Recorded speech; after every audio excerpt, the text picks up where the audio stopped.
Hey everybody, welcome back to Video Game Mess. So today we got a fun and exciting video for you guys today because we're going to be talking about Vigilant Paradise. If you heard the news, this thing was actually made at the end of 2025, maybe in like November or so, and absolutely nobody, myself included, knew it existed until somebody found it and talked about it. And you know full well, with my love of Sega Saturn, we're definitely going to be checking this one out.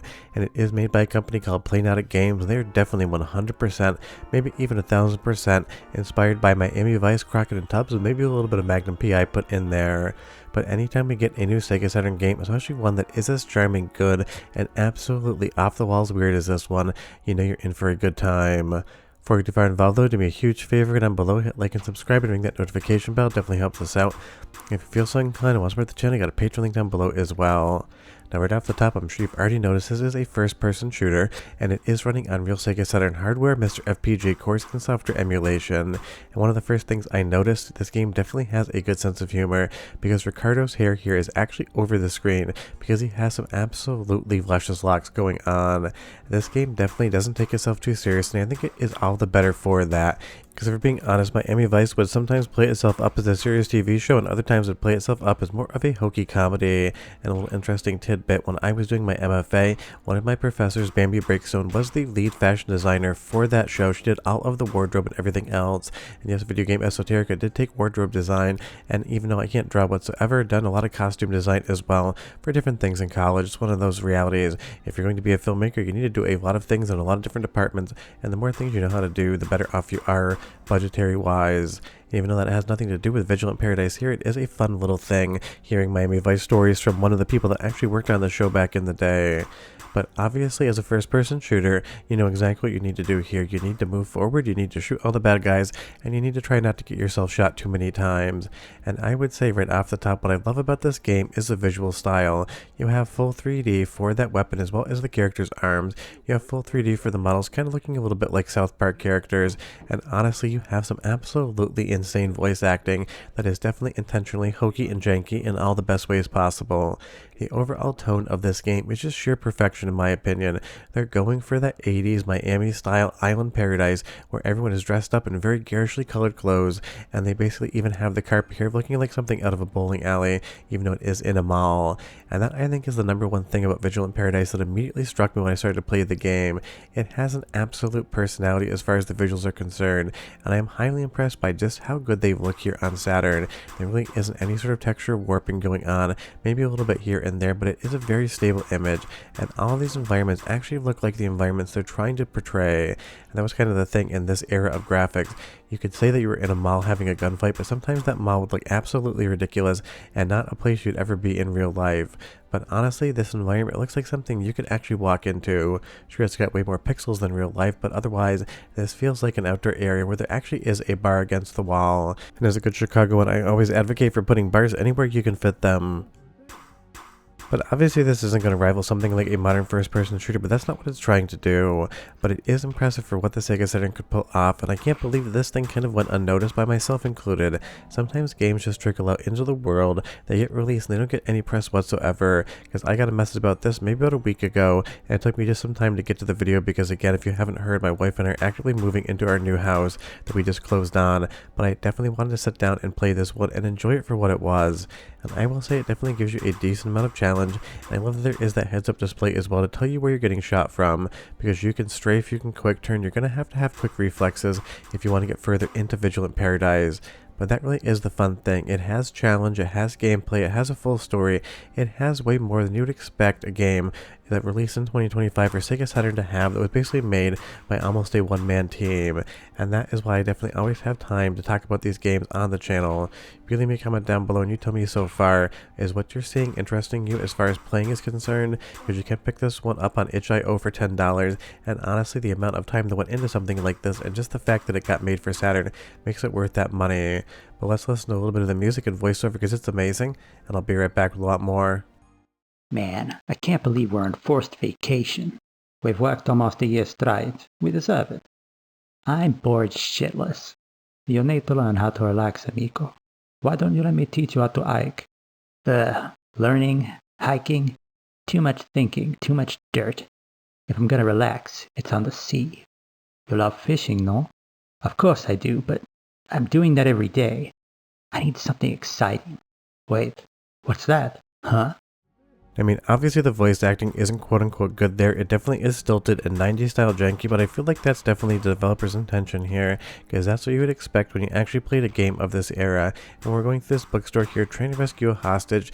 This just straight up looks like a bookstore. That is the most impressive thing as far as the Saturn hardware and the development process here, that they're actually able to make environments that read like the environments they're telling you you're in.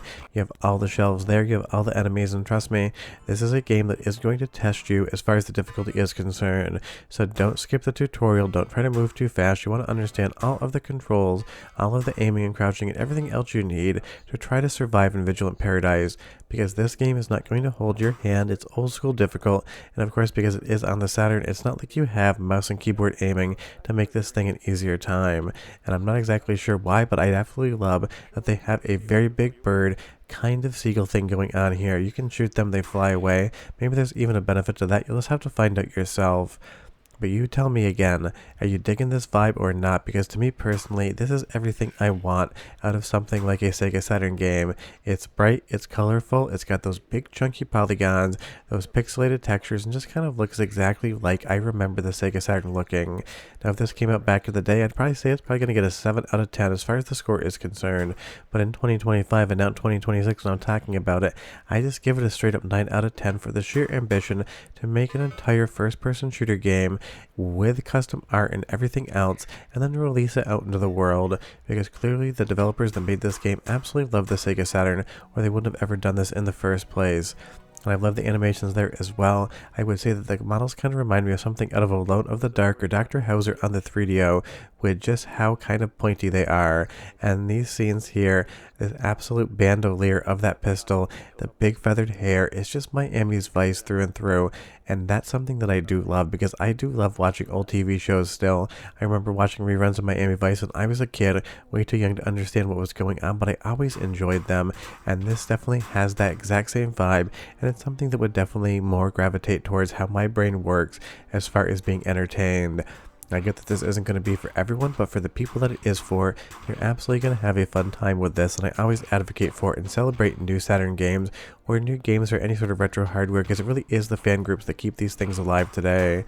But one more soundtrack sample, because again, the music is good, and I'll come back with a little bit more voice acting and a little bit more story.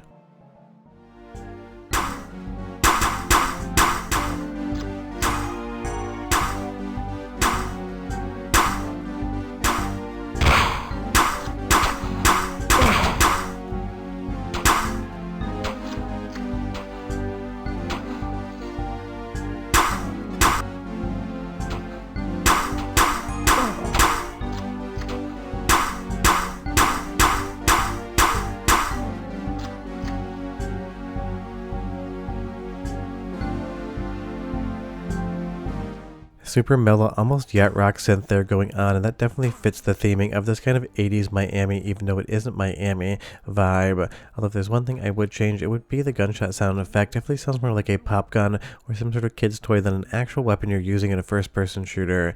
But listen to this dialogue. Again, I'm sure it's intentionally janky. I absolutely love the writing and how it is read. I'll be right back with just a little bit more.